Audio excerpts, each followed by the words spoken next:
À travers cette action menée en partenariat avec la région Occitanie, les référents numériques des 13 CCI ont pour objectif de sensibiliser, informer et accompagner les entreprises sur l'impact des nouvelles technologies, l'intégration du numérique dans le développement de leur activité, ainsi que les opportunités et les risques liés à la digitalisation.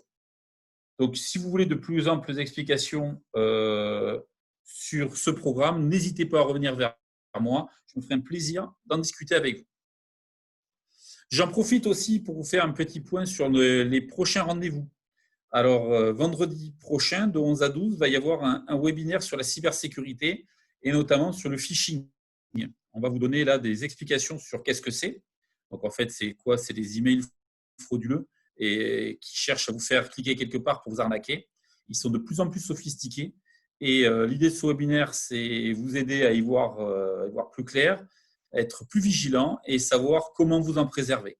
Donc, là aussi, je vous invite à y participer. Si vous ne pouvez pas, sachez que de toute façon, il sera enregistré aussi. Le jeudi 25 juin, eh bien là, on va essayer de faire un peu de présentiel avec un atelier numérique, pour le coup, 10 personnes maximum, et qui va être sur la gestion électronique des documents et donc un peu le système d'information, avec notre partenaire Archibald Numérique, qui va nous parler effectivement de comment bien mettre en place une GED et quel est l'intérêt d'une GED pour une entreprise. Et le 30 juin, de 17h à 19h, une action en partenariat avec Castromazam et Technopole et la Mêlée Numérique.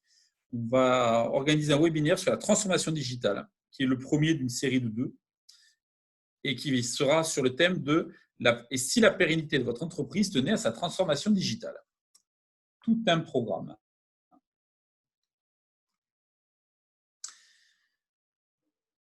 Un petit point sur l'intervenant pour ceux qui ne me connaissent pas. Je m'appelle Lilian Fourcallier, je suis chargé de mission numérique et de communication digitale à la CCI du Tarn depuis presque 20 ans. Et mon boulot au quotidien, c'est accompagner les entreprises dans leurs projets numériques, que ce soit des porteurs de projets, des entreprises installées, et les aider à y voir plus clair. Voilà, on y est. Maintenant, on va attaquer le vif du sujet. On va parler du programme du webinaire, qui va être autour de 4 axes. Le premier, on va mettre un peu une définition. Est-ce que c'est une stratégie de communication omnicanal ou 360 ? On va parler des attentes et du parcours client. On va surtout parler des attentes clients. Qu'est-ce que les clients attendent aujourd'hui ?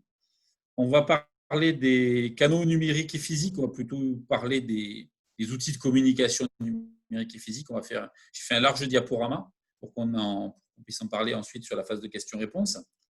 Et ensuite, 4e point, c'est les étapes clés pour mettre en place une stratégie efficace pour pouvoir être au top et mettre en place une stratégie de communication omnicanal. Et enfin, la phase de questions-réponses. Donc, n'hésitez pas à me marquer vos questions sur le chat et je les regarderai à la fin et je ferai un gros mix et j'essaierai de répondre à la totalité des questions. Et si je n'arrive pas à répondre à la totalité des questions dans le temps imparti, je vous recontacterai pour y répondre.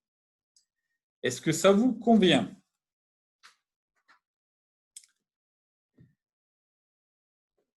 Allez. Je vois que 2 personnes ont levé la main, donc n'hésitez pas à écrire sur le chat si vous avez quelque chose à me dire. 3 même.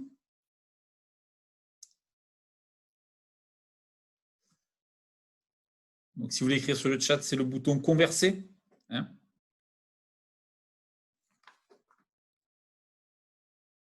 Eh bien, je vois que ça marche très bien pour tout le monde.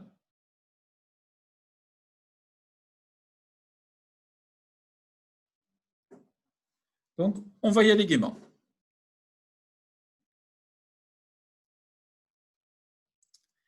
Allez, on démarre. Une petite définition de ce qu'est une stratégie omnicanal. Le terme omnicanal, ça correspond au fait d'utiliser plusieurs canaux de communication en même temps.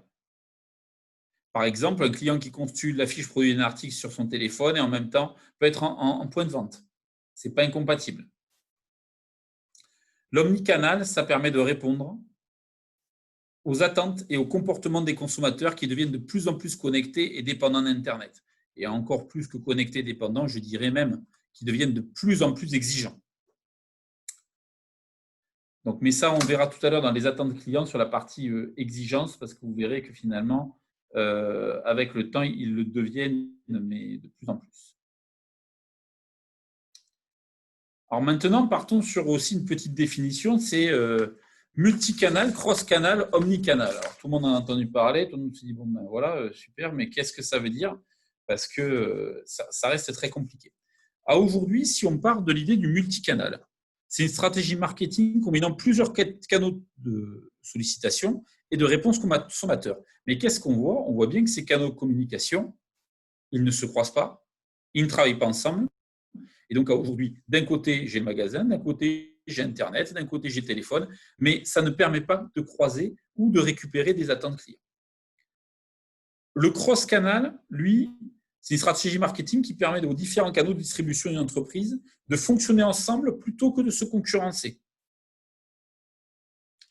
Mais on reste quand même dans le côté de si j'utilise un canal, je n'utilise pas une autre. Et ça me permet d'y accéder l'un à l'autre. La stratégie omnicanal, elle est plutôt dans l'optique de dire je peux utiliser simultanément tous les canaux à disposition de l'entreprise. Et donc, on voit bien, la différence, c'est qu'on est moins sur quelque chose de descendant, on a le client au milieu et tous les canaux qui communiquent avec lui. Et donc, c'est lui qui décide comment il veut communiquer avec vous et sur quel support.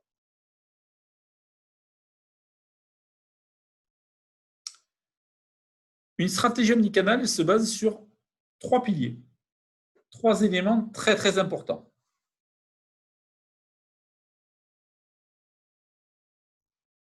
Le premier, c'est le concept de Web to Store. Le deuxième, c'est le concept de Web in Store. Et le troisième, c'est le concept de Store to Web. Donc, ne vous inquiétez pas, on va discuter de tout ça. Web to Store, petite définition. Aujourd'hui, le Web to Store, ça désigne le comportement d'achat par lequel le consommateur effectue une recherche d'informations sur Internet avant d'aller effectuer son achat en point de vente. L'idée là-dessus, c'est vraiment que le consommateur prenne un maximum d'informations sur Internet et ensuite se rende en magasin. Là, aujourd'hui, effectivement, avec le confinement, on l'a bien vu, le click and collect ou la partie drive, ça a très bien marché de cette manière-là. De l'autre côté, quelque chose qu'on utilisait déjà, c'est la prise de rendez-vous en ligne pour ensuite se rendre en magasin, notamment sur des prestataires de services, sur des coiffeurs, autre chose. C'est des choses qui fonctionnent très, très bien. Et dans du B2B, on le retrouve aussi sur certains éditeurs de logiciels qui vous disent cliquez ici et je vous recontacte pour faire une démo. C'est exactement pareil. La seule différence, c'est que c'est complètement dématérialisé. Le Web in Store. Alors là, c'est un peu différent. C'est tous les canaux digitaux utilisés au magasin pour améliorer l'expérience client. Ça veut dire qu'on est dans le magasin et qu'on utilise Internet. L'enjeu, effectivement, c'est de transformer son magasin ou son lieu de vente, voire même son entreprise, parce qu'à un certain côté, ça ne s'arrête pas seulement au magasin, on peut aussi l'appliquer dans une logique B2B, dans une entreprise, en un lieu connecté, avec comme enjeu d'améliorer l'expérience utilisateur. Ça veut dire effectivement que je peux utiliser à un moment de côté de la réalité augmentée, des caisses en libre-service, des bornes tactiles, plein d'éléments pour rendre une expérience client un peu différente, un peu particulière. Je vous prends un exemple. Il y a quelques temps, j'étais allé dans un magasin. En plein milieu du magasin, il y avait une tablette qui était mise à disposition en disant aux gens, si vous ne trouvez pas le produit qui vous intéresse, utilisez cette tablette et commandez-le directement en ligne. Donc là aussi, j'améliore l'expérience du client et je fais en sorte qu'il n'y ait pas d'insatisfaction parce que je lui amène quelque chose qui l'intéresse. Et le troisième point, qui est le Store to Web. Le Store to Web, du coup, c'est l'opposé du Web to Store. C'est l'ensemble des pratiques qui visent à renvoyer le client d'une enseigne vers le site Internet de l'entreprise. Alors là, l'idée, on est presque aussi dans un côté où on veut garder le lien avec le prospect, éviter la non-satisfaction et transformer le prospect en client. Donc déjà, aussi pour des clients, on peut aussi se retrouver dans une logique de dire aujourd'hui, ok, vous faites un achat chez moi, mais après, par la suite, je vous envoie un questionnaire de satisfaction. Là, aujourd'hui, c'est bien de magasin, on le renvoie vers quelque chose. Et par exemple aussi, c'est garder le lien via une page Facebook, ainsi de suite, parce que dans le magasin, il y avait la possibilité de se connecter à une page Facebook, la personne l'a fait, et on garde le contact avec eux.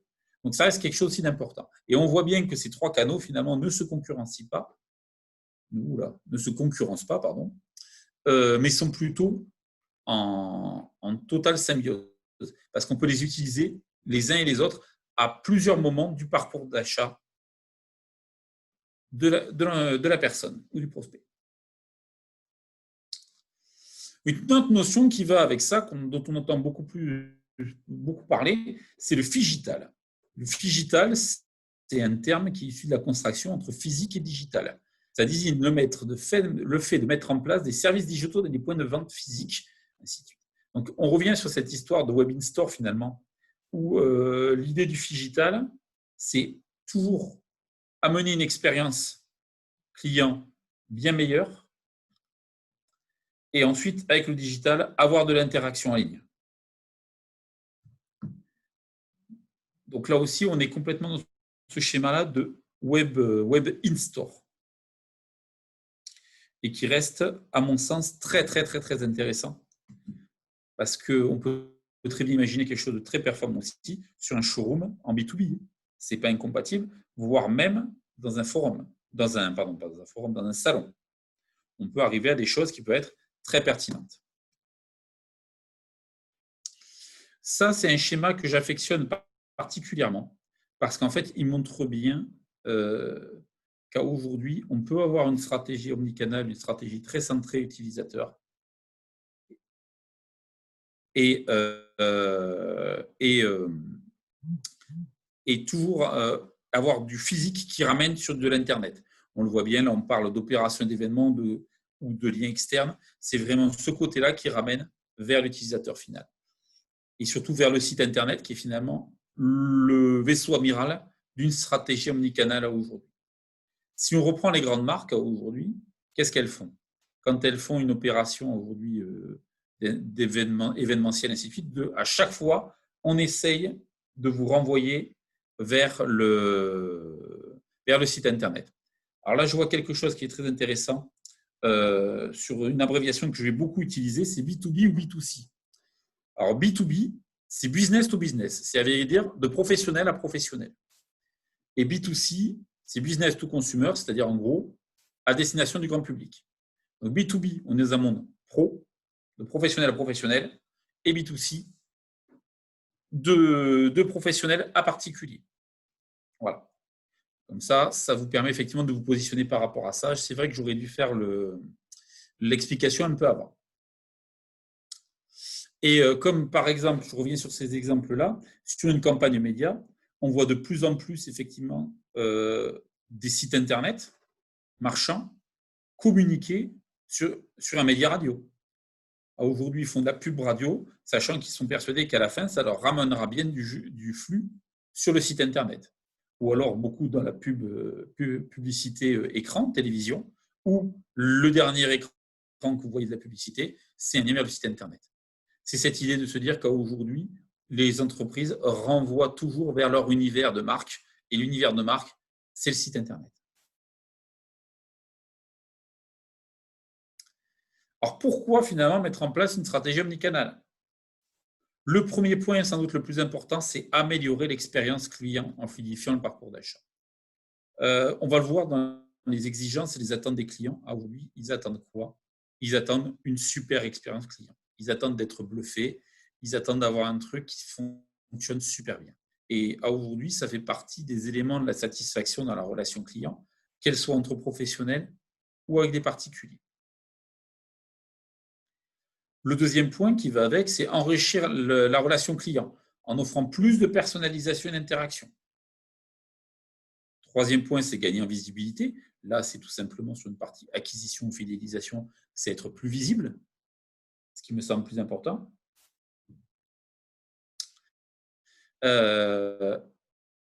Et enfin, ensuite, mieux connaître ses clients, parce que ça, c'est quand même l'élément qui est capital. Des fois, on a des idées assez préconçues sur les clients et leurs usages. L'idée d'une stratégie omnicanale, c'est qu'on va rapidement voir qu'est-ce qu'ils utilisent le plus et qu'est-ce qu'ils utilisent le moins, et ça permettra ensuite de recentrer sa communication. Et ce qui va avec, c'est mieux connaître son audience sur Internet. Donc là, plus la partie prospect finalement. Le sixième point qui est très important, c'est finalement aussi augmenter les opportunités de vente. Parce que comme tout communiquer avec tout, je vais beaucoup plus facilement renvoyer les gens sur mes services et mes produits. Et enfin, le point qui est très très important là aussi, c'est qu'on va travailler son image de marque et sa réputation. Il ne faut pas se leurrer aujourd'hui, qu'on soit dans un monde professionnel ou qu'on soit dans un monde avec des clients particuliers. On va d'abord voir les avis, on va d'abord voir à quoi, quelle est la réputation de l'entreprise avant de la contacter. Donc, ça reste un élément important et ça fait partie de l'expérience client. Donc, je vais répondre de suite à Madame Chabalier. Oui, quand vous remplirez le questionnaire satisfaction à la fin, il faudra cocher la petite case et je vous enverrai le diaporama ainsi que le lien de replay sur le webinaire. Voilà, on a fini la première partie qui était la partie vraiment très très théorique qui était sur la partie définition, hein, qu'on ait bien tous le vocabulaire. Et on va maintenant parler des attentes de nos chers et tendres clients. Alors, on a des clients qui ont des attentes très digitales.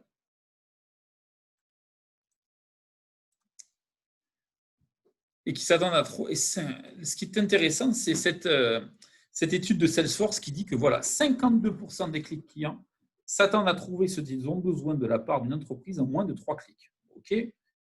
Et on aurait pu se dire qu'aujourd'hui, c'était vraiment réservé qu'au grand public. Mais en fait, on voit que les professionnels, ils attendent ça encore plus que le grand public. 65% des professionnels, ils attendent finalement à trouver rapidement sur le site de l'entreprise ou sur des supports associés l'information qui les intéresse. Donc là où on pouvait se dire finalement, bah oui, bah avant, ouais, les sites internet, c'est beaucoup plus pour du grand public que pour moi. Aujourd'hui, ça devient vraiment un élément important. Dans les attentes aussi, ils attendent d'être sécurisés et avoir confiance. Ils s'attendent, en fait, c'est un élément très important, ça.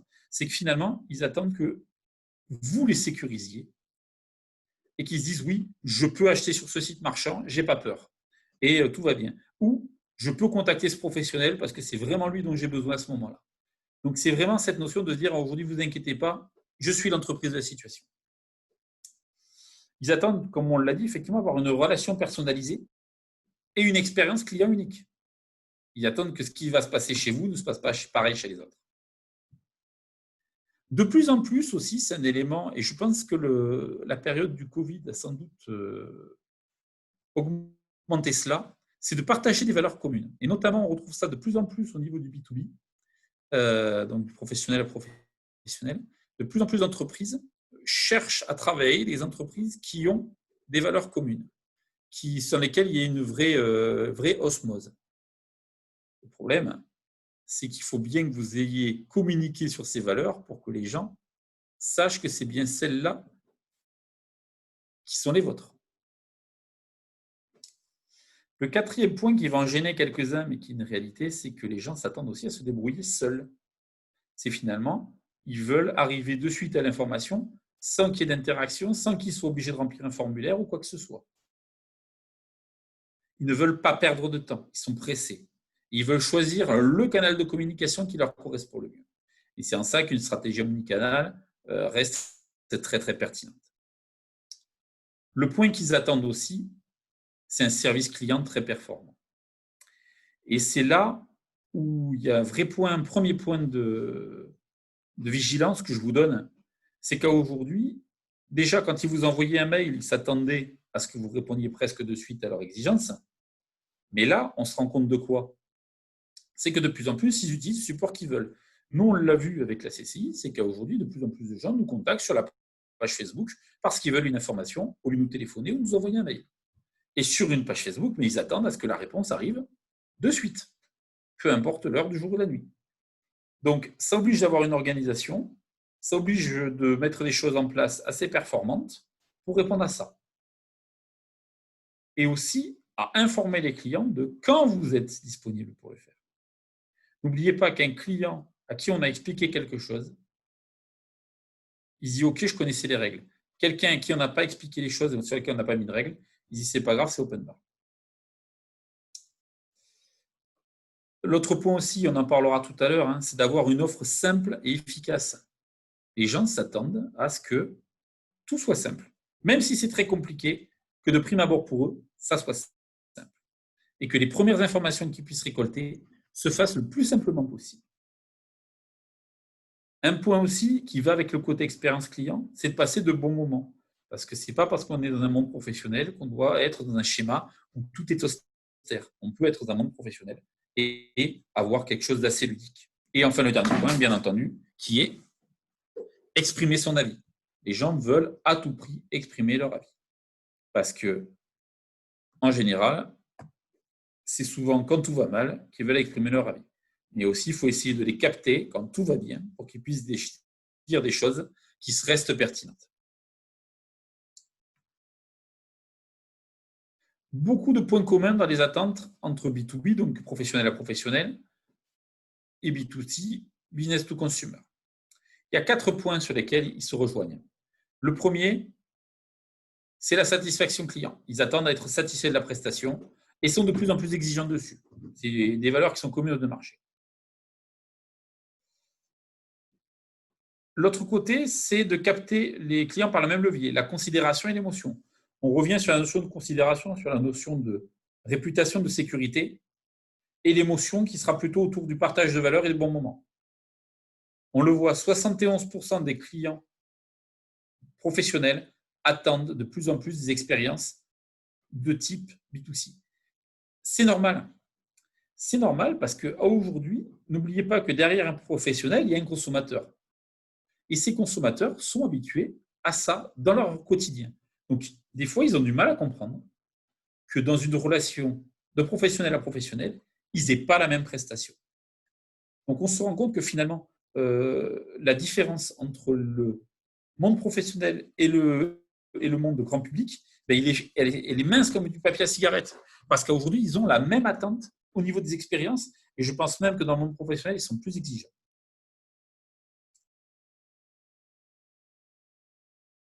L'autre point aussi, le troisième point, c'est qu'aujourd'hui, si on veut bien satisfaire notre client, c'est qu'il faut bien comprendre son parcours d'achat et ses attentes.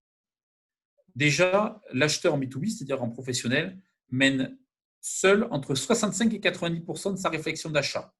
C'est-à-dire que lui, il ne contactera l'entreprise que quand il aura récolté un maximum d'informations et qu'il sera sûr que c'est la bonne boîte qu'il lui faut. Il n'y a que 59% des acheteurs qui préfèrent se passer d'un contact avec un commercial. C'est qu'aujourd'hui, c'est eux qui veulent avoir la main. On revient sur le principe de la stratégie omnicanal, c'est le client qui veut avoir la main sur le support. Et s'il a besoin d'un commercial, c'est lui qui le contactera. Alors, c'est assez paradoxal parce qu'aujourd'hui, on se rend bien compte que le métier de commercial, il a changé. Il va être à deux niveaux. D'un côté, il va falloir qu'il fasse de la prospection, mais de l'autre, il va falloir qu'il soit présent et pour répondre efficacement et rapidement à ces clients-là qui, une fois qu'ils vont avoir contacté, attendent une expérience client sur laquelle il y a une prise en charge quasi immédiate. Et le quatrième point, qui est le travail de sa marque. Avant, on voyait bien que dans le monde professionnel, on était presque dans une logique de vivons heureux, vivons cachés.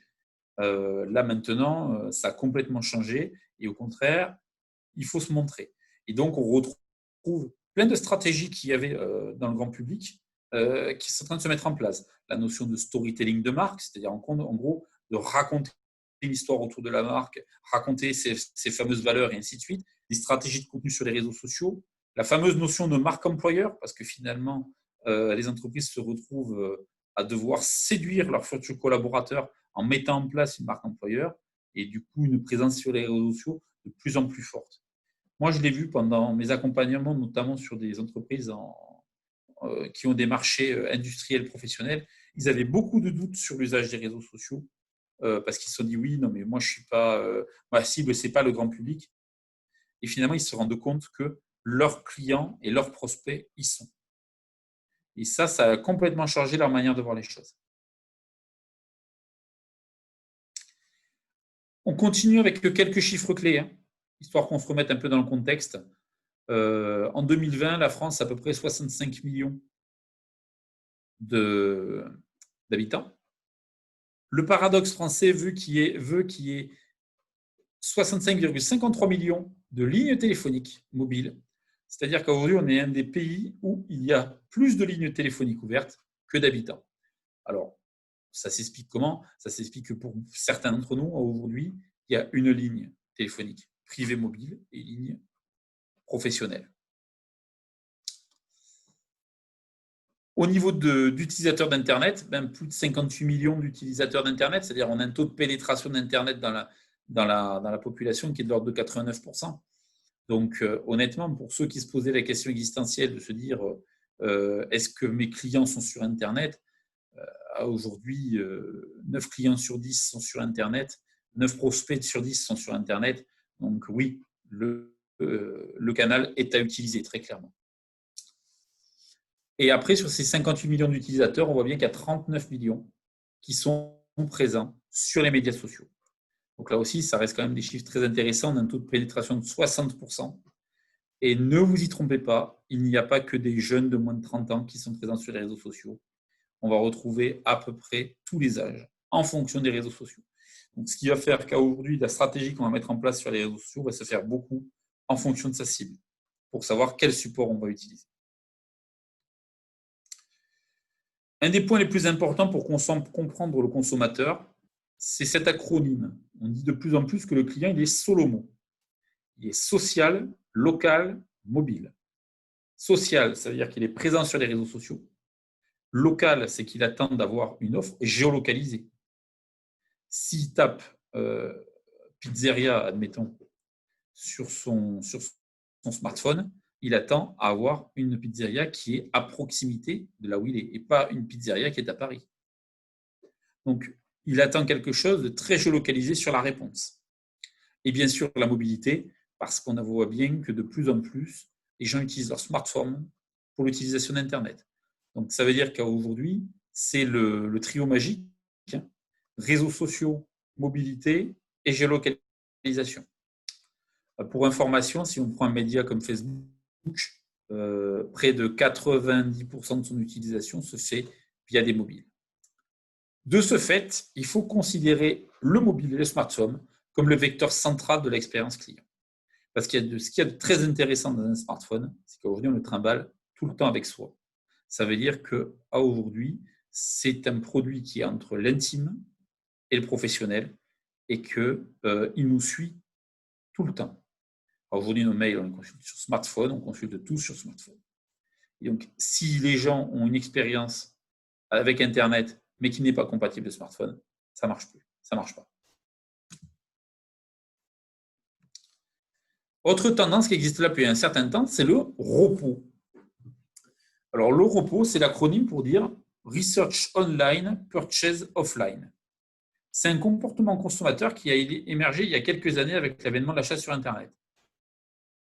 En gros, ça veut dire que je fais mes recherches, je prépare mes achats sur Internet avant d'aller en magasin. C'est-à-dire qu'on a un client qui est de plus en plus informé et qui sait de plus en plus ce qu'il veut. Et sur lequel on peut même avoir un risque, c'est que, et là, ça pose un problème au niveau de l'expérience client, c'est le risque que le client en sache plus que le vendeur sur le produit. Et là, ça commence à devenir très problématique. Donc, je ne citerai pas de marque ni d'enseigne, mais il y a certaines enseignes où ça se passe comme ça. Vous arrivez, vous en savez plus que le vendeur. Donc, ça veut dire qu'on a un client qui est très bien informé sur lequel il faut qu'on puisse répondre à ses attentes et à ses questions. Parce que du coup, lui, il sait exactement ce qu'il veut et où il veut vous amener. C'est une tendance de fond, comme on l'a vu, qui marche aussi sur du professionnel à professionnel. Aujourd'hui, on a vu que l'acheteur professionnel, il essaie de se débrouiller tout seul et il contactait à la fin l'entreprise. Ça veut dire que lui, il connaît ses attentes, il sait ce que vous lui proposez, et c'est-à-dire qu'on ne peut pas lui raconter la messe, il faut justement que tout se passe nickel. Parce que finalement, on a face à un acheteur qui est très qualifié et qui sait exactement ce qu'il veut. Et je suis persuadé que la majeure partie d'entre vous utilisez cette méthode-là. Vous allez chercher des informations sur Internet avant d'aller acheter. Alors, j'en profite aussi pour vous mettre quelques chiffres clés de l'e-commerce. C'est les chiffres clés 2019 parce qu'on a toujours une année de décalage.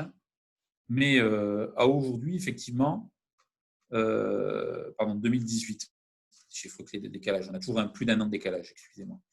Donc, en 2018, on était à 92,6 milliards d'euros sur le marché d'e-commerce, c'est-à-dire à aujourd'hui, en gros, plus 13% par rapport à 2017. Moi, ce que j'aime bien dire sur l'e-commerce et qui me semble très important, c'est que l'e-commerce, ce n'est pas nouveau.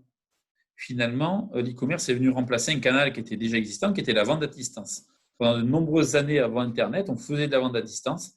À aujourd'hui, l'e-commerce fait en sorte que c'est beaucoup plus simple et donc les gens l'utilisent. Vous voyez aussi sur le schéma qu'il y a en bas à gauche la part de l'achat sur terminaux mobiles qui ne fait qu'augmenter en orange.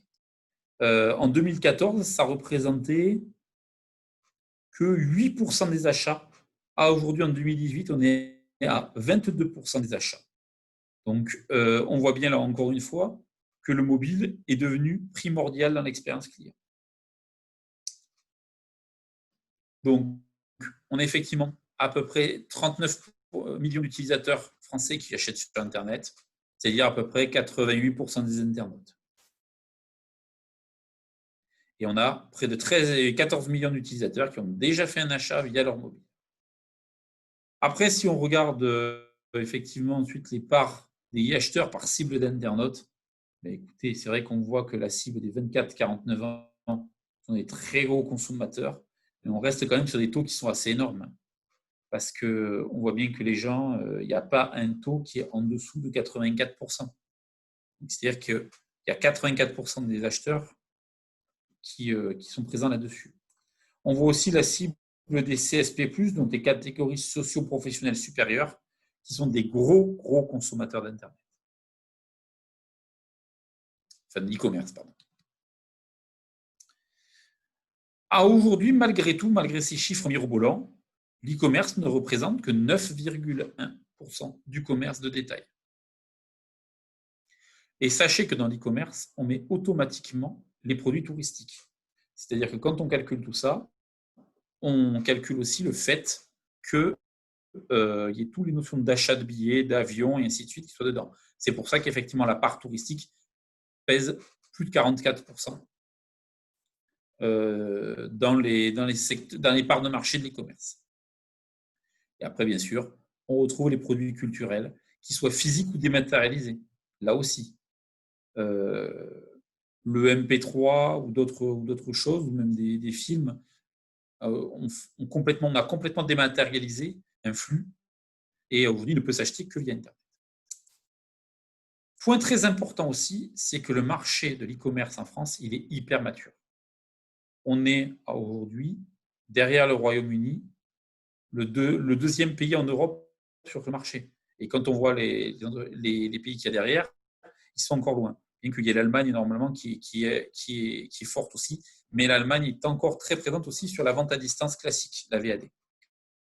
Donc on a un marché qui est hyper mature en France, ce qui pose le souci aujourd'hui que de se lancer dans une stratégie e-commerce, il faut bien la préparer parce qu'il y a beaucoup de concurrence et que c'est assez difficile de faire son trou.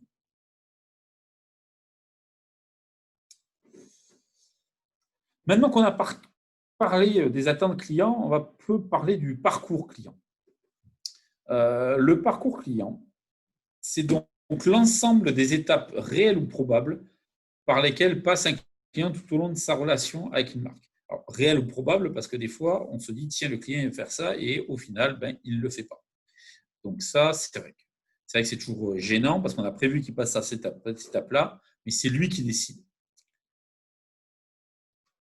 On définit une étape comme un moment d'interaction avec le client, un contact entrant ou sortant. Ça veut dire qu'une étape, c'est un mail que vous envoyez, c'est un appel que vous allez lui faire, ou quelque chose. C'est un de ces éléments-là.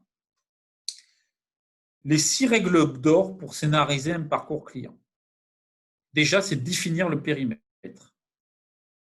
Et quand on définit un périmètre, il ne faut pas le définir ni trop large, ni trop précis. Il faut vraiment se mettre un sud et peut-être mettre en place des étapes qui soient des fois pas obligatoires. Parce que le client, finalement, de plus en plus, on se rend compte, il n'aime pas être contre. Donc, c'est cette idée de se dire aujourd'hui, je pars d'un périmètre. Et puis aussi, l'autre idée forte, c'est de segmenter. Parce que donc, la segmentation, c'est d'ailleurs travailler pour une catégorie de clients. Aujourd'hui, vous n'allez pas définir un parcours client de la même manière pour une cible de jeunes de moins de 30 ans et pour une cible de personnes entre 35 et 50 ans. Les étapes ne vont pas être les mêmes, les points de contact ne vont pas être les mêmes. Donc, ça veut dire à un moment donné qu'il va falloir aussi travailler là-dessus et avoir pas un parcours, c'est plusieurs peut-être parcours personnalisés. Le deuxième point, ça il est obligatoire, c'est fréquemment partir du vécu du client.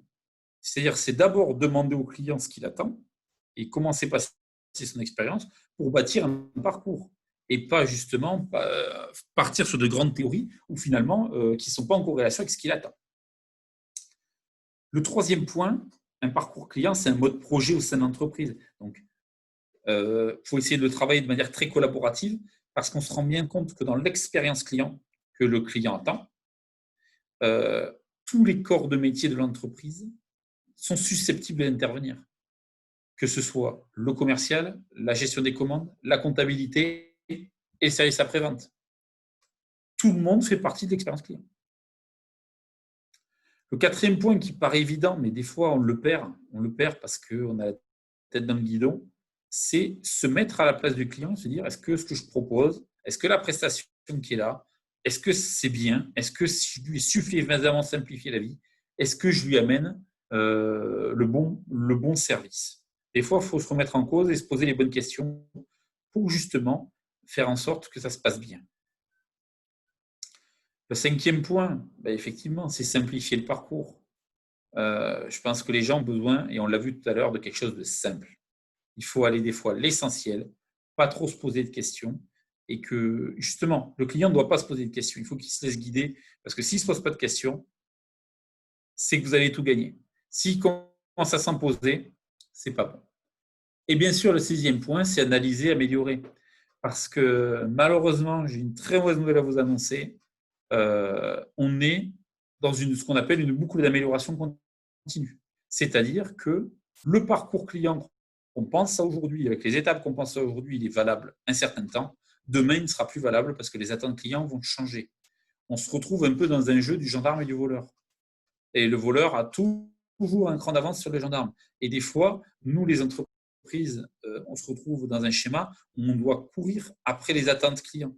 Parce que celles qui étaient valables un temps ne le sont plus valables. Donc, il faut accepter de se dire que son parcours client, il faut le remettre en cause. Et, alors, je ne dis pas le prendre et le jeter à la poubelle, mais je dis d'un moment donné de se dire, est-ce que telle étape, il ne faut pas que je la transforme? Est-ce que ça, il ne faut pas que je simplifie? Et ainsi de suite. Donc, c'est vraiment avoir une réflexion sur toute cette partie-là.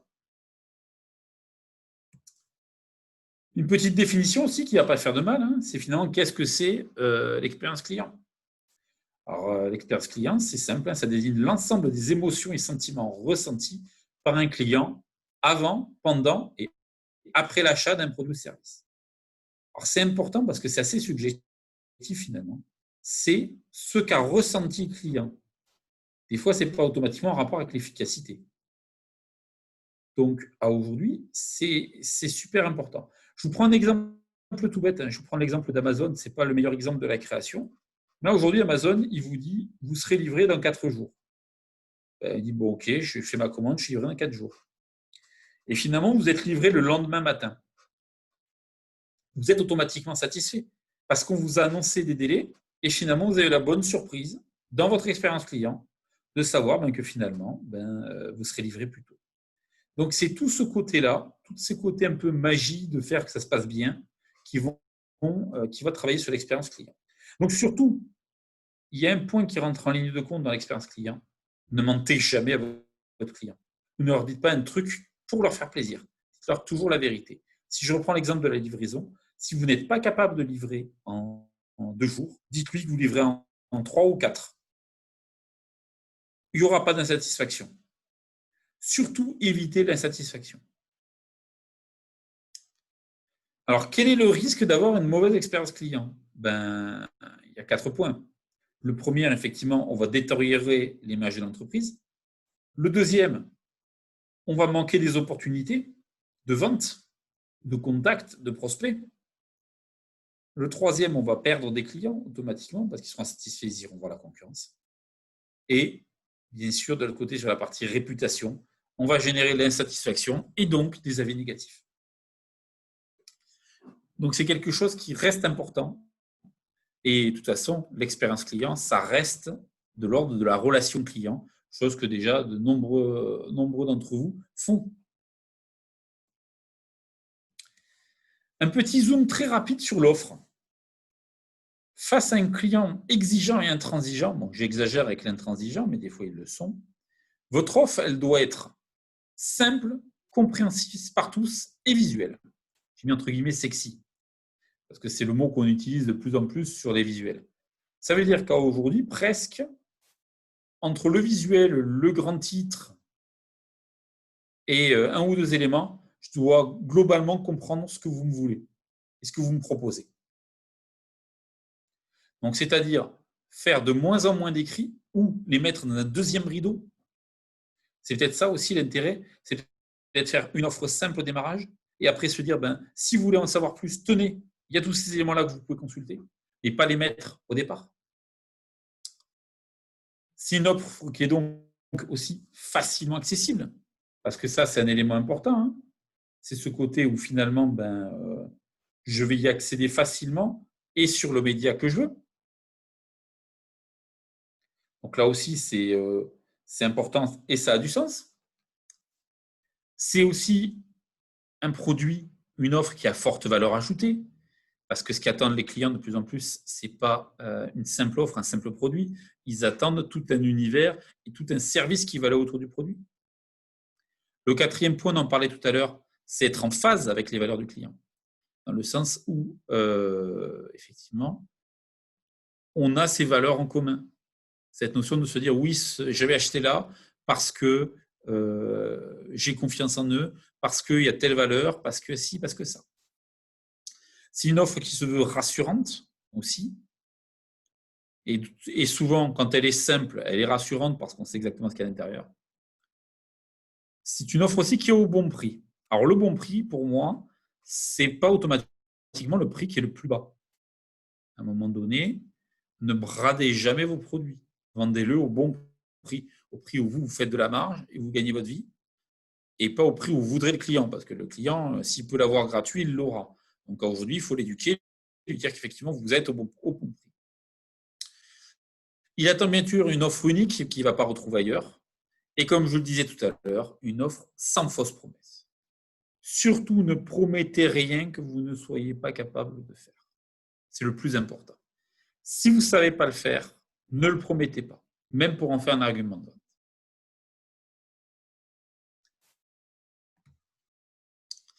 Et là, je vous sors une petite étude qu'avait fait Google, en l'occurrence, et Practicology, sur les champions de l'omnicanal, le top 10 de l'omnicanal en France.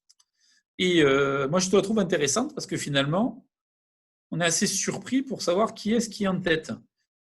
Vous voyez, les champions de l'omnicanal aujourd'hui, c'est Kiabi, Decathlon, Boulanger et la Fnac. Et après, on retrouve Brico Dépôt. Et on voit des géants comme finalement Darty, Kiera, Leroy Merlin ou Sephora qui sont assez loin derrière. Donc, vous voyez, effectivement, eux, ils ont réussi à mettre en place des parcours clients suffisamment simples et qui permettent à leurs clients d'avoir des choses très simples. Et ces enseignes-là, que ce soit Kiabi, Decathlon, Boulanger ou la Fnac, ils ont mis en place des choses où le point de vente physique permet de renvoyer, de recevoir de la marchandise, d'essayer de la marchandise qu'on a commandée et ensuite pouvoir l'acheter. Ils ont essayé de mettre en place un maximum de services pour satisfaire un maximum de public, même les plus réticents, même ceux qui n'ont pas le temps, et ainsi de suite.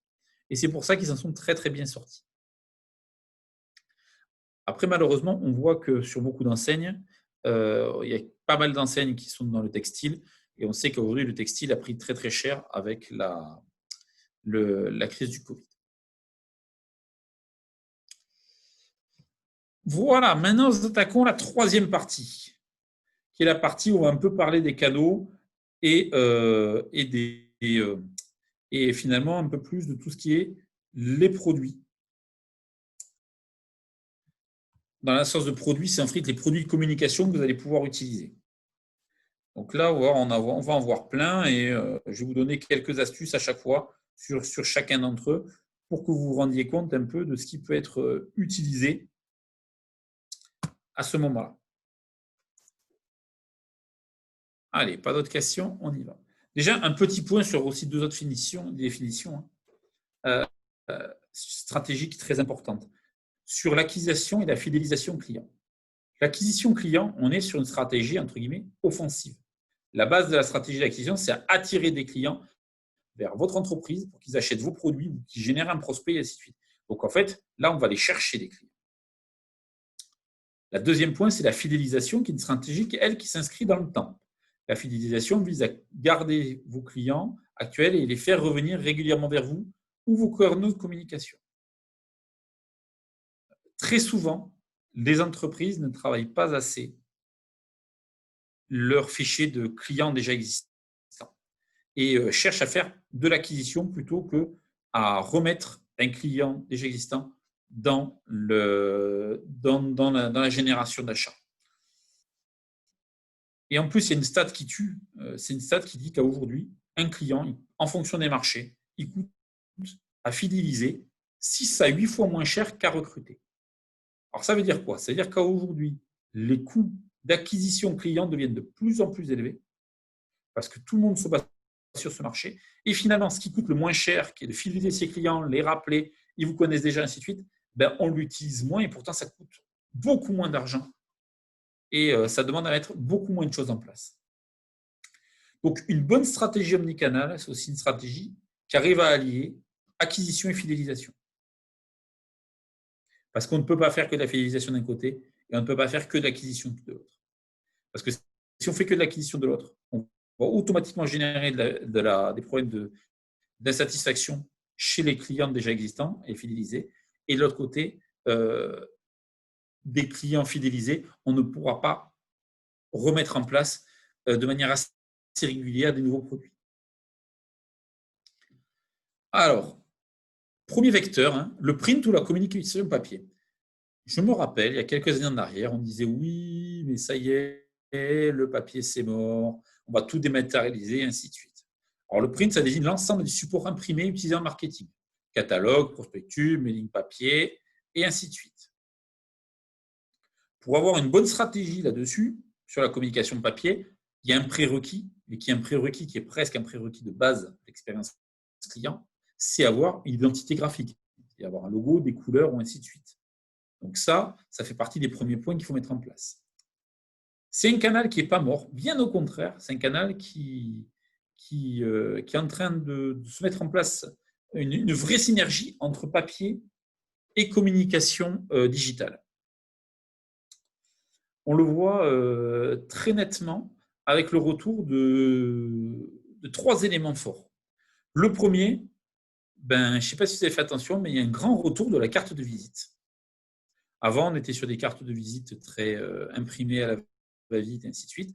Là, maintenant, la carte de visite est redevenue un élément de communication fort pour récupérer ça.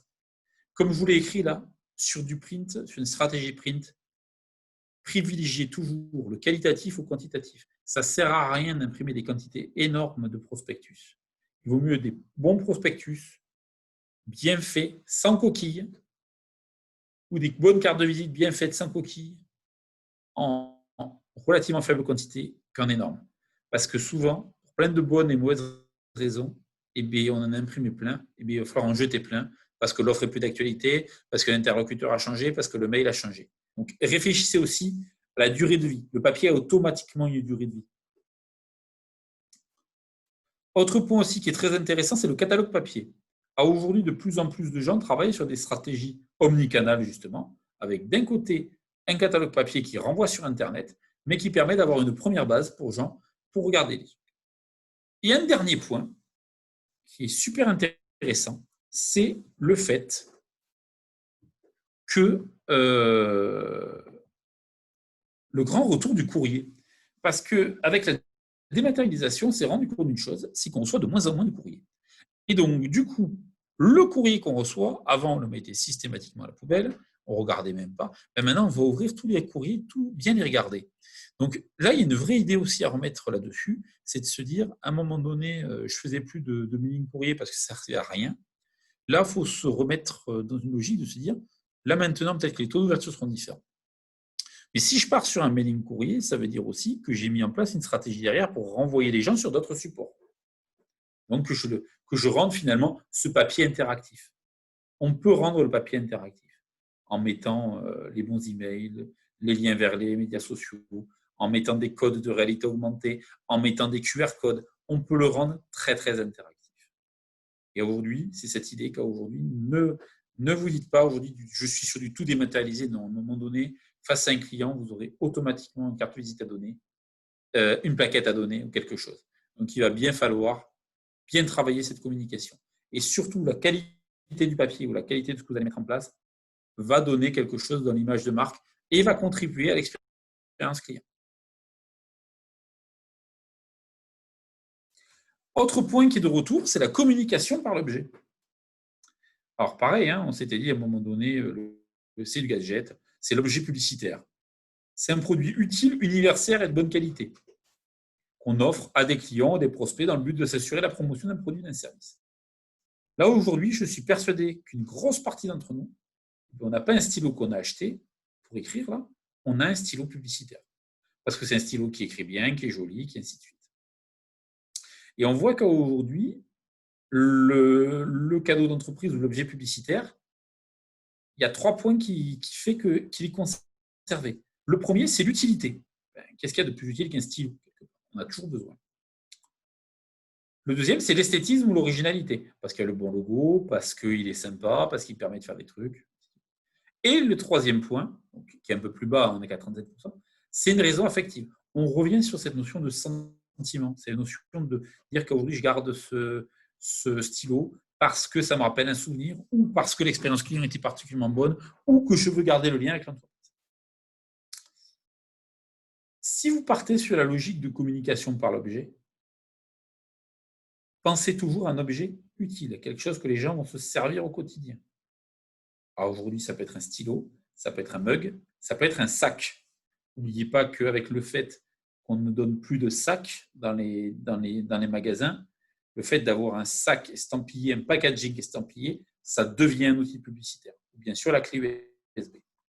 Si vous voulez partir sur du support comme la clé USB ou d'autres supports électroniques, vous êtes obligé de faire de la qualité, même de très bonne qualité. Parce que sinon, vous allez vous retrouver avec des choses qui vont se délabrer très facilement et du coup, on va voir dire tiens, regarde, il m'a donné ça, c'était vraiment comprimé de l'Adobe.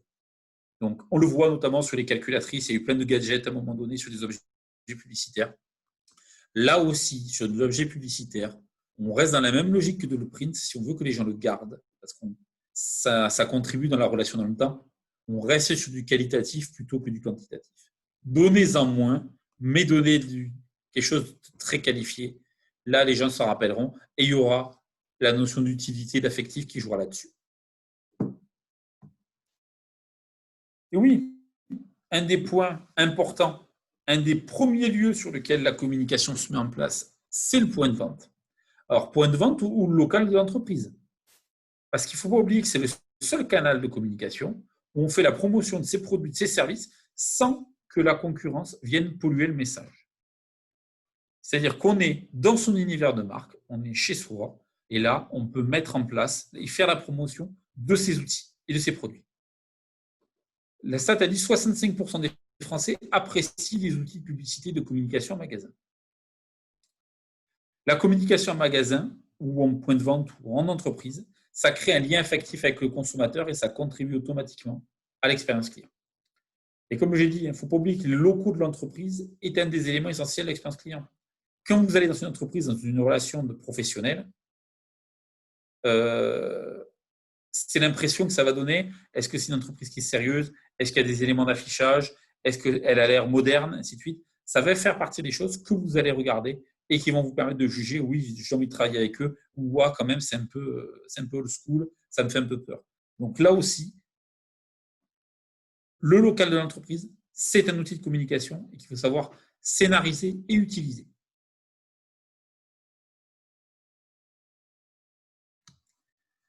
Autre point, avant de rentrer dans les canaux digitaux, c'est effectivement la notion d'événementiel. Comme son nom l'indique, il s'agit d'organiser des événements ou être présent sur des événements organisés sur des tiers, avec pour objectif de montrer l'entreprise, son professionnalisme, mettre en avant ses produits, travailler l'image de marque et le capital sympathie, et bien sûr le dialogue avec des clients actuels ou futurs.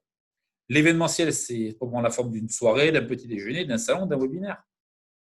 Regardez ce que je suis en train de faire pour vous. Aujourd'hui, on est complètement dans une communication par l'événementiel. Là, du coup, vous venez à moi, je vous offre quelque chose, qui est ce. Peut-être qu'à la fin, vous direz, bah oui, ça serait quand même intéressant de contacter la CCI, j'ai envie d'en savoir plus. Donc, je récupère du prospect. Et de l'autre côté, vous dites, ah ben tiens, il y avait un des webinaires qui m'a été présenté avant. Ouais, celui-là, j'ai envie de le suivre. Et là, encore, quelque part, gagnant. Ou tout à l'heure. Donc, si vous voulez, aujourd'hui, l'événementiel, c'est un élément très, très intéressant pour récupérer du prospect qualifié, des gens qui se posent des questions, déjà, et sur lesquelles vous êtes capable de leur apporter des solutions ou capable d'amener des choses. Et aussi, ce qui n'est pas négligeable, c'est aussi une manière de susciter l'intérêt des journalistes. Aujourd'hui, quand vous avez de l'événementiel, c'est des choses que les journalistes, c'est des choses par lesquelles les journalistes peuvent être intéressés et peuvent venir participer pour voir ce que c'était et ainsi de suite. Que des fois, il y a beaucoup de choses, ça les ennuie un petit peu. Souvent, quand des entreprises font les 10 ans, les 20 ans d'une entreprise, c'est de la communication par l'événementiel et très souvent, les journalistes viennent parce que c'est l'occasion de refaire un article sur. Allez, maintenant, mon cheval de bataille, le site web. Comme j'ai déjà dit, le site web, dans le contexte actuel, mettre en place ou refondre un site Internet, parce que là aussi, on est sur un produit qui a une durée de vie assez limitée. Aujourd'hui, on est sur un cycle, j'ai envie de dire, de 3 ans, un site Internet maximum. C'est un élément essentiel de communication et c'est un élément essentiel de communication omnicanal. Vous n'arriverez jamais à faire une communication omnicanal si vous n'avez pas de site Internet. Alors, un site Internet qui vous permet d'être visible sur Internet dans votre univers de marque. Super important. C'est-à-dire qu'aujourd'hui, les gens qui vont aller sur votre site, ils sont dans l'univers de marque de votre entreprise. Et ils ne sont pas chez un tiers. Il va vous permettre de générer de l'interaction avec vos clients, avec vos prospects. Aujourd'hui, sur des sites Internet, on privilégie de plus en plus ce qu'on appelle les appels à action. C'est un peu mettre dans le parcours des points pour que les gens puissent demander des devis, demander des choses, avoir accès, être en contact avec vous. Il va vous aider aussi à travailler votre image de marque, très clairement. Si vous avez un site qui est bien fait, qui a un bon usage mobile, qui est simple d'utilisation, ça va contribuer à l'expérience client et donc à votre image de marque. Le but principal, presque j'ai envie de dire, d'un site Internet, c'est d'être contacté facilement.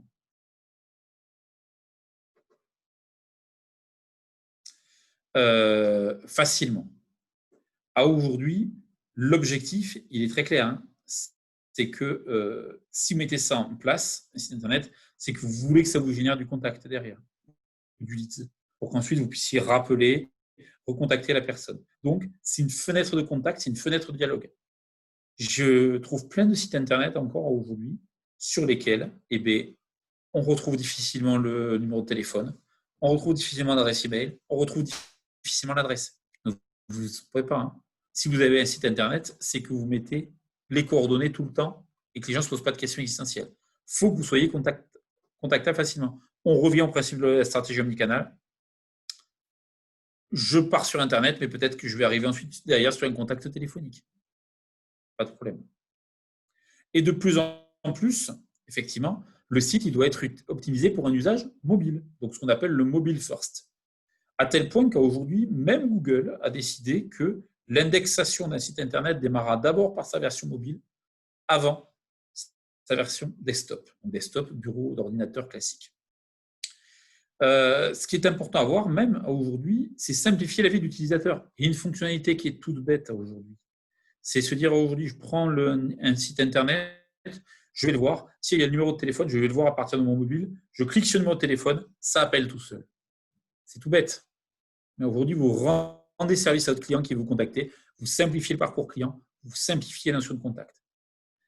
Des fois, ce n'est pas des choses qui vont être technologiquement très, très compliquées à mettre en place qui vont être les plus efficaces. N'oubliez pas, plus c'est simple, mieux ça marche. Le e-commerce, on en a parlé effectivement, c'est cette notion de vendre. Si les transactions commerciales s'effectuent sur Internet, on en parlait tout là-dessus aussi de l'e-commerce. Coupler un point de vente avec un site marchand, ça va être une stratégie très efficace. Effectivement, parce que j'ai un point de vente, j'ai un site marchand, j'arrive à combiner les deux assez facilement. Parce que d'un côté, je peux ramener les gens en magasin pour qu'ils aillent chercher la marchandise, et de l'autre côté, peut-être générer la vente additionnelle si je suis vraiment bon. Et de l'autre côté, effectivement, sur des produits que je n'ai pas, les amener sur Internet en disant, bien, vous inquiétez pas, là, vous ne l'avez pas, mais vous pourrez regarder tout à l'heure. Et dans une logique de repos, comme on disait tout à l'heure, Research Online, pour Chase Offline, effectivement, je vais me retrouver dans un schéma où mon client va d'abord voir aller sur Internet pour ensuite aller en magasin. Point important que j'oublie de dire aussi sur un site Internet, si on parle de boutique, l'intérêt d'un site Internet aussi, c'est d'augmenter la zone de chalandise. Aujourd'hui, un magasin classique, il a une zone de chalandise d'à peu près une vingtaine de kilomètres. On sait bien qu'aujourd'hui, si on joue correctement sur un site Internet, on va être capable d'augmenter cette zone de la chalandise et surtout de montrer que le magasin existe et qu'il propose les bonnes marques à un public qui est en dehors. Donc, quelque chose de très intéressant. Au niveau des professionnels, maintenant, on retrouve de plus en plus de systèmes de shop au niveau des industriels, qui revient à la même chose, mais on est dans du e-commerce fermé, où on essaye d'amener de plus en plus ses clients à consommer ou à commander à travers des interfaces web. Et de ce fait, effectivement, simplifier le parcours d'achat et avoir des commandes faciles à mettre en place. Donc, on voit bien aussi que d'un côté e-commerce, on voit de plus en plus. Cette notion de shop est très utilisée par les industriels allemands, notamment. Les réseaux sociaux. Et oui, les réseaux sociaux, effectivement, ça a été le grand boom. Alors, ne vous y trompez pas, ce n'est pas un effet de mode. Aujourd'hui, ça va perdurer dans le temps. Ça reste quelque chose de très important. Et aujourd'hui, même, c'est en train de se segmenter en fonction des cibles. La multiplication des plateformes sociales a placé les entreprises dans une position délicate. Qu'est-ce que j'utilise? Où je vais? Qu'est-ce que j'ai besoin? Est-ce que je vais sur Facebook, Twitter, Pinterest, Instagram, Snapchat, YouTube? On peut se poser toutes ces questions-là. La vraie question qui va y avoir derrière, c'est quelle est ma cible, qui je veux toucher? On pourrait se dire qu'aujourd'hui, je suis dans un monde professionnel, à professionnel, je vais que sur LinkedIn. Ce n'est pas aussi simple. Si je vous prends l'exemple de la CCI, aujourd'hui, on a fait 3 choix de réseau social. On est présent sur Facebook, LinkedIn et Twitter.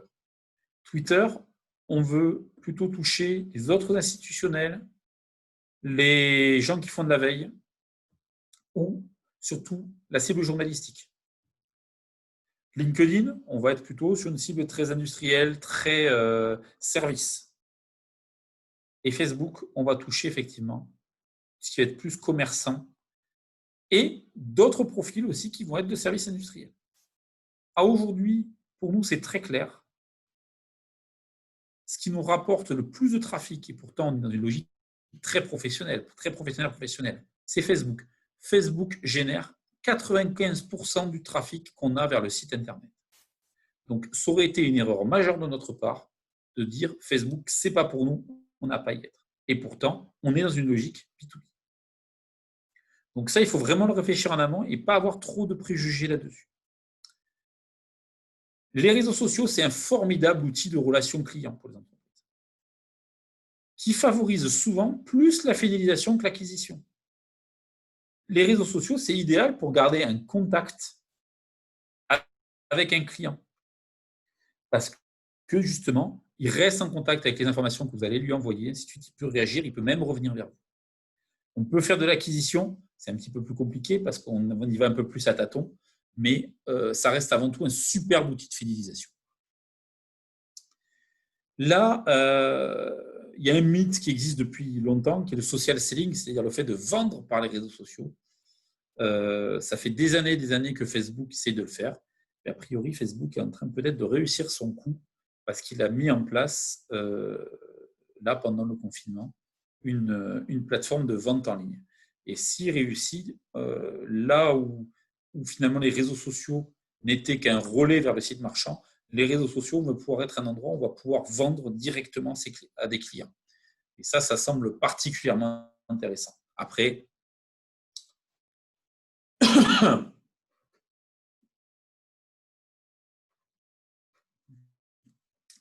on en discutera tout à l'heure. Parce qu'il faut être très vigilant aussi sur les effets de mode sur les réseaux sociaux. Parce qu'il y a eu beaucoup de, j'ai envie de dire, de mornay, plein de projets qui ont été avancés. Vous en voyez un de mornay dans le dessin. Vous avez la troisième icône en bas en partant de la droite, Google+, qui était le réseau social que Google avait mis en place pour concurrencer ses Facebook. Il n'a jamais trouvé son public. Alors, la visio est censée durer maximum jusqu'à 11h30. Autre point sur lequel moi je suis particulièrement vigilant, c'est ce qu'on appelle le référencement géolocalisé.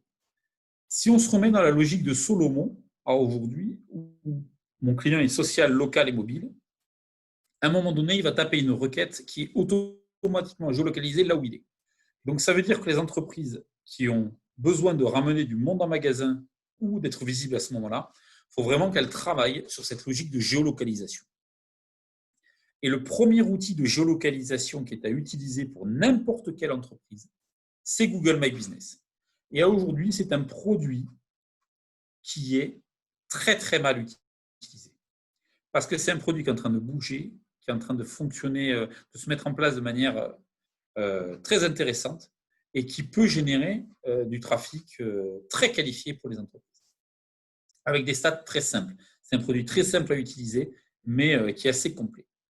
Je vais vous raconter une petite histoire sur Google My Business. C'est il y a quelques années en arrière, j'étais allé voir, une entreprise m'avait contacté pour que je vienne la voir.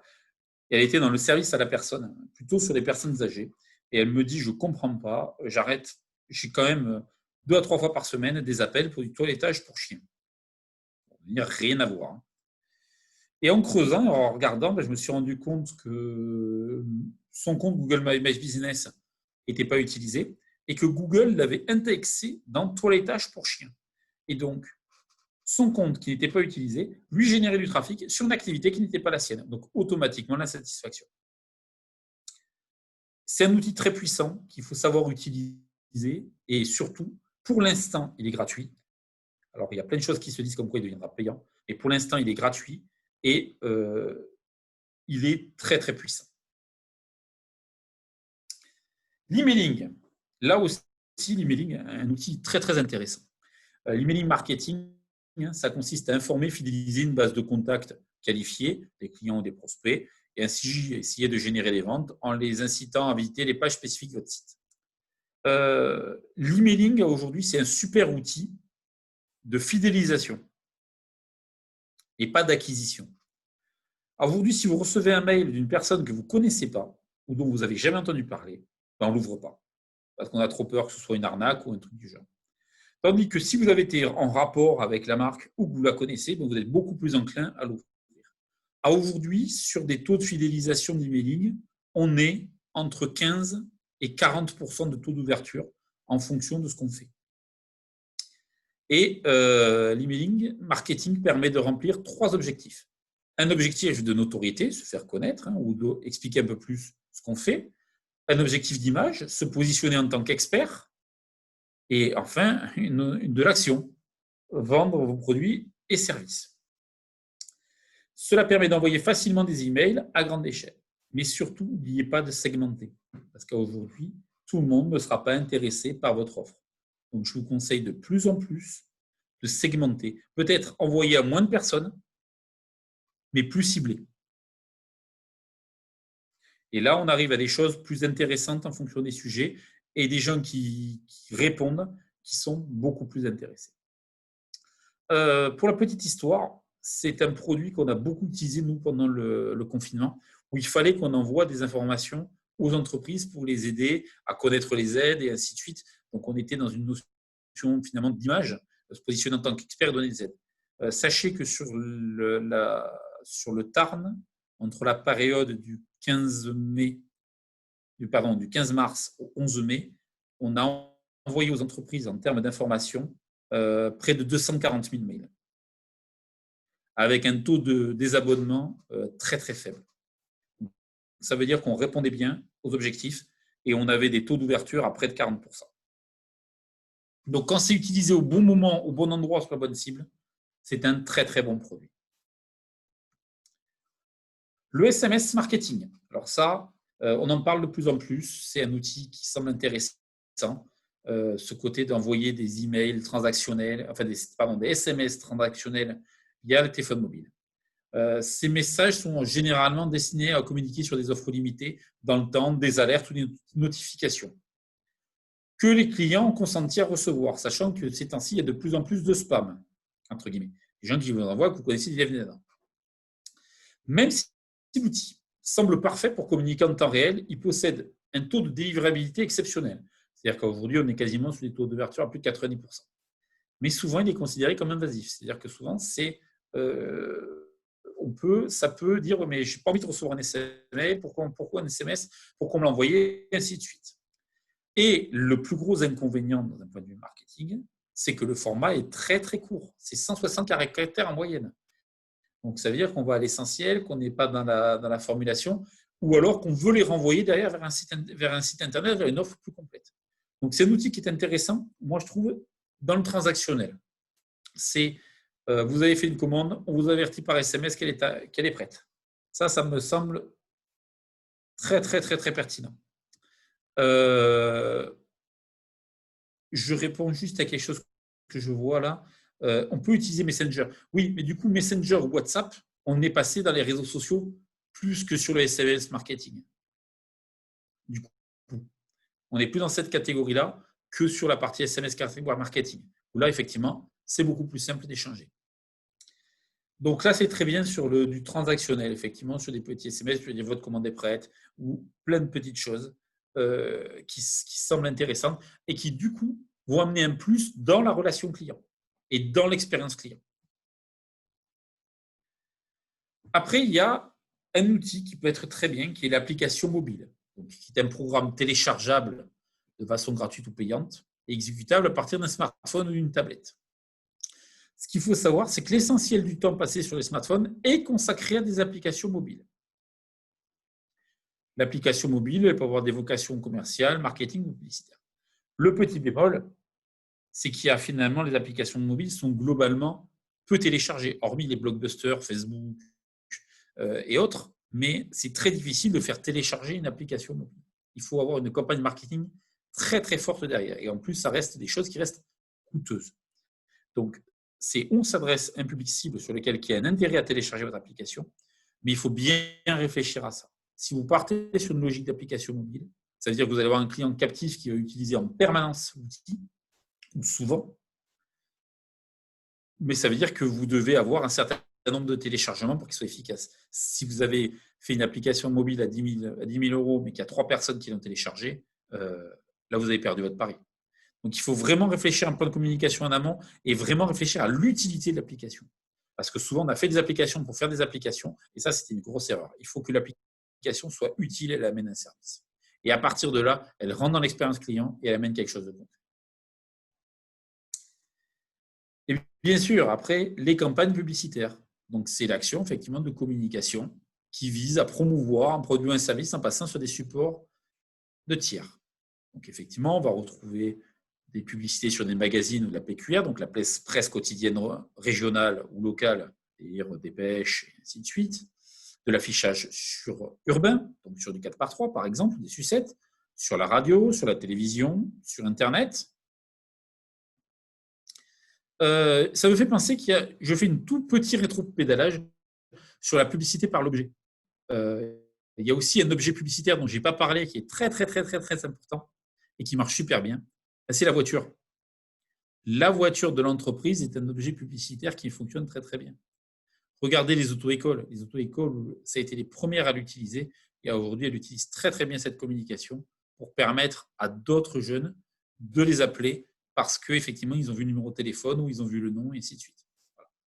Excusez-moi, j'avais oublié de vous en parler parce que ça me semble un outil très, très intéressant.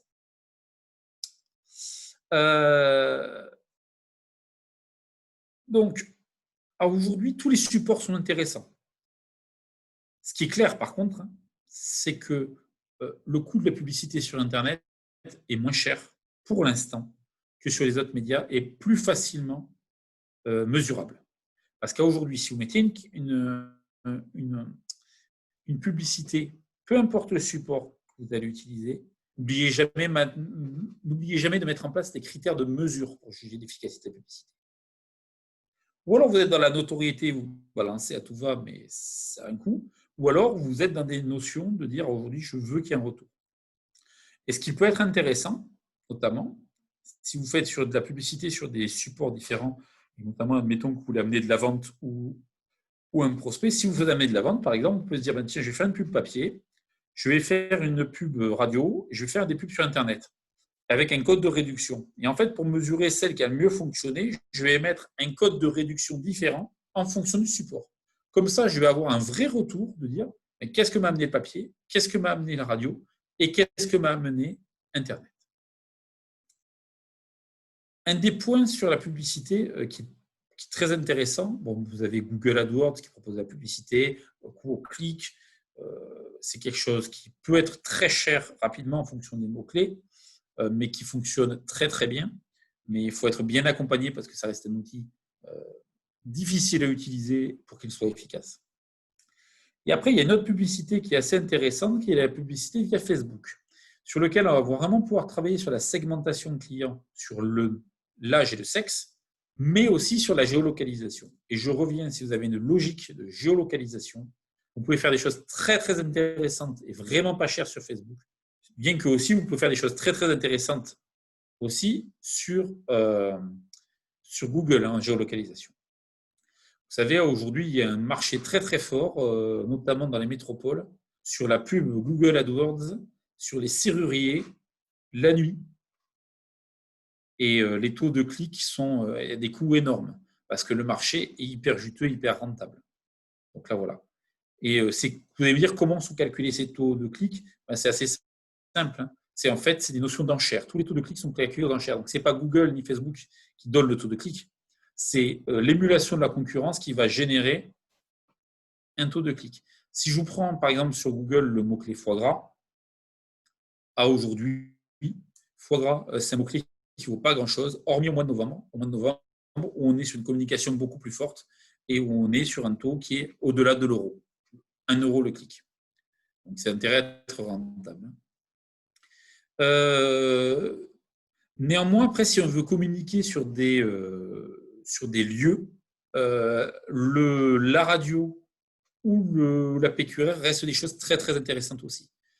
Très souvent, on peut faire du mix marketing, du mix publicitaire. Et par contre, le plus important, c'est que vous mesuriez pour bien vous rendre compte de qu'est-ce qui vous a ramené le plus de choses. C'est toujours ça. Hein. Peu importe ce que vous avez en termes de publicité payante, peu importe ce que vous allez utiliser, mesurez pour vous dire ben ça m'a ramené quelque chose ou ça ne m'a rien ramené du tout. Point important aussi sur l'acquisition des données. Lorsque vous faites l'acquisition de données de prospects de clients, vous devez vous assurer de 4 points. Que vous prenez bien que les données importantes. C'est-à-dire qu'aujourd'hui, ne demandez pas à votre client toutes les données possibles et imaginables, votre prospect. Demandez que les données que vous allez vraiment utiliser, parce qu'il y en a plein que vous n'en aurez pas besoin. Et donc aujourd'hui, autant utiliser celles dont vous avez besoin. Et en plus, comme le point 2, c'est qu'est-ce que soit récolté de manière licite, c'est-à-dire de manière transparente par rapport au RGPD, le RGPD, qui est le règlement général pour la protection des données, dit à aujourd'hui, vous ne devez collecter que les données dont vous avez besoin. Donc, hormis le fait que ça ne sert à rien de collecter des données que vous n'utiliserez jamais, soyez beaucoup plus précis sur les données dont vous avez besoin. Effectivement, que vous soyez sûr de pouvoir les exploiter, parce qu'on se retrouve souvent à la tête d'énormément de données qu'on n'exploite jamais, qu'on n'est pas capable d'exploiter, parce qu'on n'a jamais mis en place le système de mesure et d'exploitation. Et bien sûr, n'oubliez pas que vous devez en assurer la sécurité. Ça fait partie des règles du RGPD. Ça veut dire que ces données elles doivent être difficilement accessible, bien gardé là où il faut. Et aussi, je vais rajouter une chose, si jamais vous aviez un piratage, n'oubliez pas que vous êtes dans l'obligation de le signaler à la CNIL sous 48 heures, à partir du moment où vous vous rendez compte que du vol, et aussi de le signaler aux clients et prospects des bases de données qui ont été piratées. Donc, soyez très vigilants sur l'acquisition des données et ne prenez que ce dont vous avez besoin. Le reste, c'est de la littérature, ou le reste, souvent, pour ensuite le récupérer par d'autres. Mais dans un premier temps, ne demandez pas des questionnaires trop longs aux personnes. Ça peut les rebuter et faire en sorte qu'ils ne remplissent pas. Et bien sûr, mesurer pour mieux comprendre. Il est indispensable de pouvoir évaluer l'efficacité des actions, ou le ROI, ce qu'on appelle le retour sur investissement. Alors, on peut le faire par plein d'outils.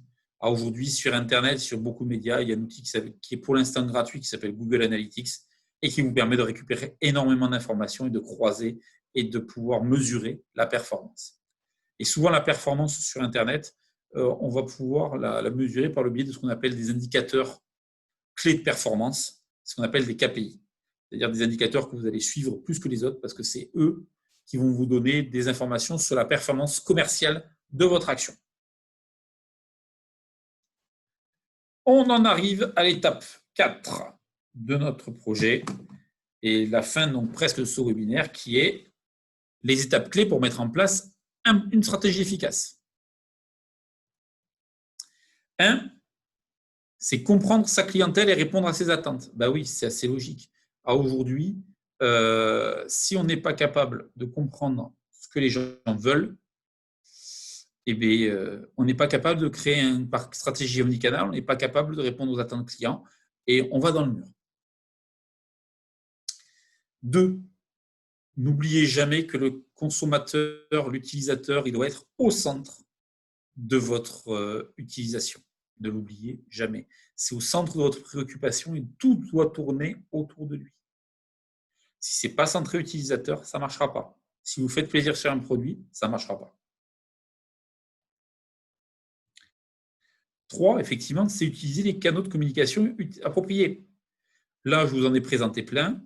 Il y en a plein qui ne vont pas correspondre à votre cible. Il faut utiliser ceux sur lesquels votre cible est présente et ceux sur lesquels votre cible utilise. Donc, ça veut dire toujours pareil, de bien la connaître pour utiliser les bons supports. Ce qui n'empêche pas de faire de l'expérimentation. Parce que souvent, la cible dit on voit qu'elle est présente à tel endroit. On peut se dire, mais si on essaye ça, est-ce que ça peut être intéressant? À un moment donné, il ne faut pas hésiter à expérimenter. 4, on en a déjà parlé, c'est optimiser et simplifier le parcours client. J'aurais même dit les parcours clients, parce que vous voyez, ils sont de plusieurs couleurs.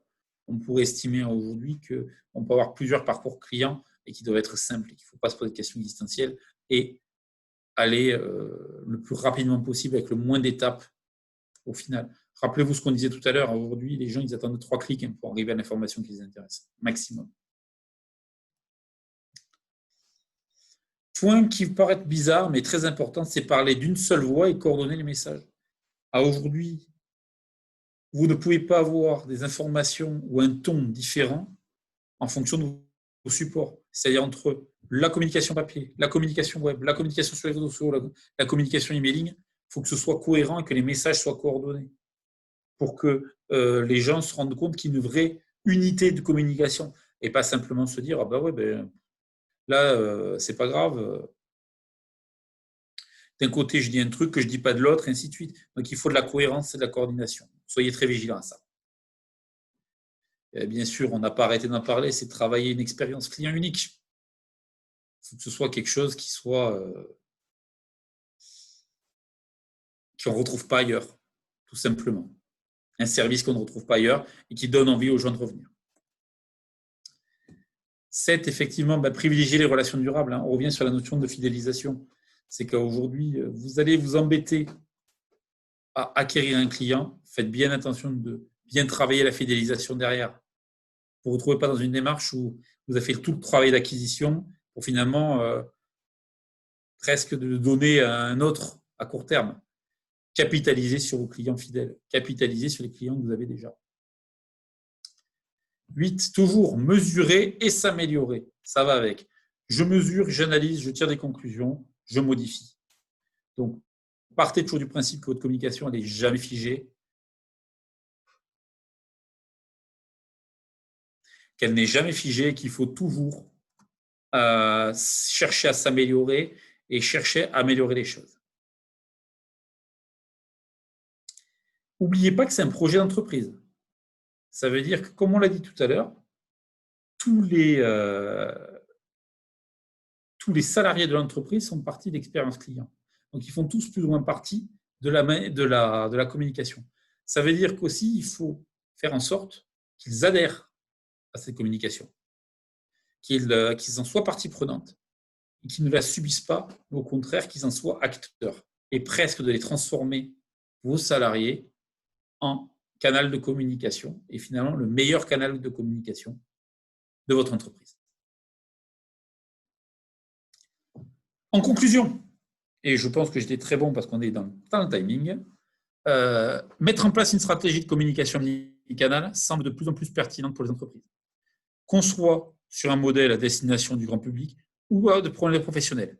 Ça permet de répondre aux attentes clients. Ça permet de piloter facilement sa communication. Pardon, pas facilement, efficacement. Autant pour moi. Non, c'est pas facile.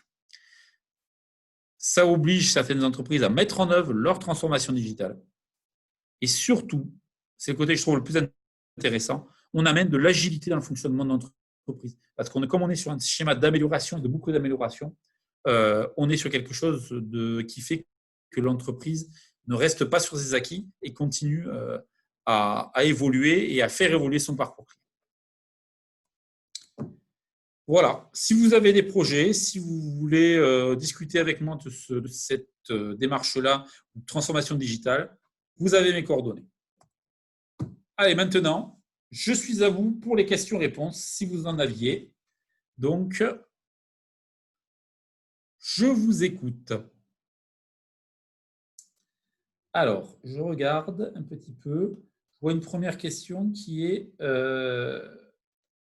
j'ai un site internet et j'utilise Facebook. Je suis plus présente sur Facebook que sur mon site internet. Est-ce une erreur? Alors, j'ai presque envie de dire oui et non. Pourquoi? Parce que l'objectif que vous avez quand vous êtes sur Facebook, c'est de ramener les gens vers votre univers de marque. Ça veut dire en gros les ramener sur votre site internet pour qu'ensuite ils vous découvrent ou ils amènent plus de choses. Donc ça veut dire qu'il faut mettre vraiment des liens efficaces et importants entre Facebook et le site internet pour que vous ayez des liens sur de nombreuses pages, ainsi de suite, pour que ça génère du trafic qualifié et que ça puisse ensuite générer un contact, un prospect, une vente. De l'autre côté, sur Facebook, vous ne pouvez pas parler que de vous et vous ne pouvez pas mettre en place que des choses qui sont sur le site internet. Donc, à aujourd'hui, il faut être sur une double communication. Une communication sur Facebook qui va ramener les gens vers le site sur des actions bien précises et de l'autre sur lesquelles vous allez parler de certaines choses qui ne sont pas présentes sur le site, mais qui sont en rapport avec votre entreprise. Et ça veut dire aussi que sur votre site, il vous faut améliorer le contenu pour qu'il réponde aux attentes des clients.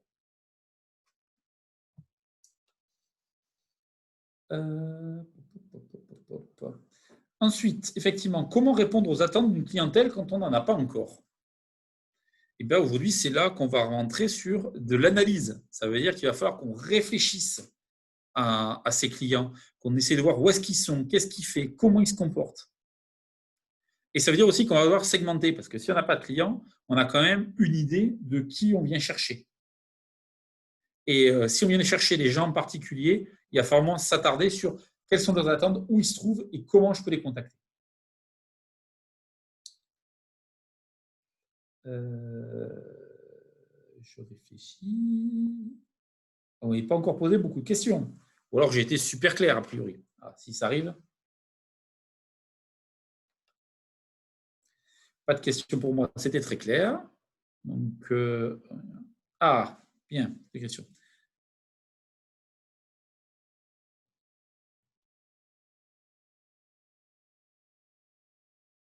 Alors, ok, j'ai deux questions. Alors, un exemple d'entreprise qui fait du cross-canal. Alors, aujourd'hui, que je réfléchisse là comme ça, de plus en plus d'entreprises font plutôt de l'omnicanal que du cross-canal. Mais à la limite, le cross-canal, on risque beaucoup plus de le retrouver chez les industriels, où l'idée finalement, elle va être plutôt d'amener les gens sur un salon, sur des choses comme ça, en partant du site internet, en partant de certains trucs, pour ramener les gens ensuite sur des salons, sur des événementiels, pour qu'ensuite ils repartent sur les sites internet.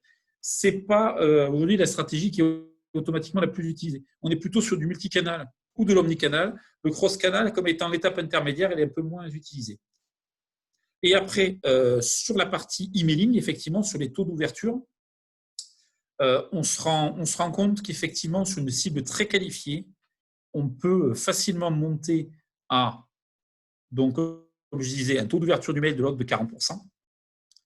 Et après, en fonction de l'appel à action qu'on demande, on peut avoir sur ces 40% entre 20 et 30% de contacts, si effectivement c'est suffisamment bien fait.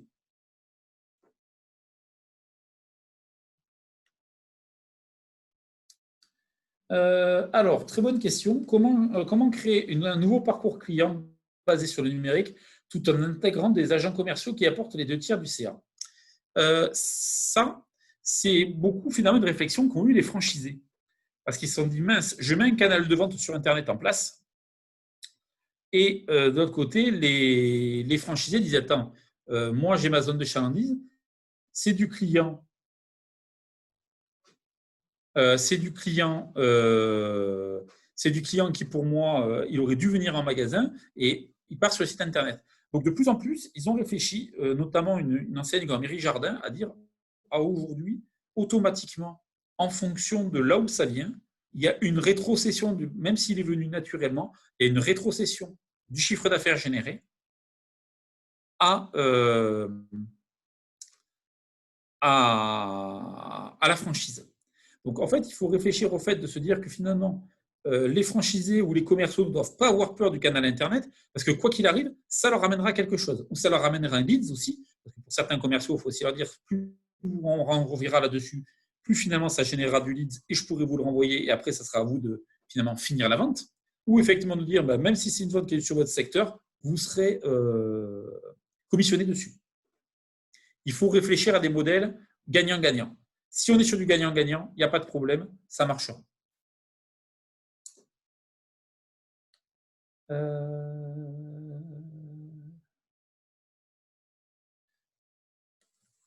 Tac, tac, tac.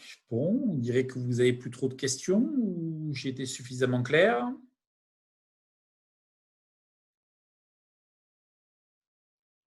Eh bien, écoutez, si j'étais suffisamment clair, je vous remercie. C'est 11h35, j'ai juste dépassé de 5 minutes. Donc voilà, donc surtout, n'hésitez pas à revenir vers moi. Vous allez voir quand le webinaire va s'arrêter, normalement, parce que c'est un peu une première, vous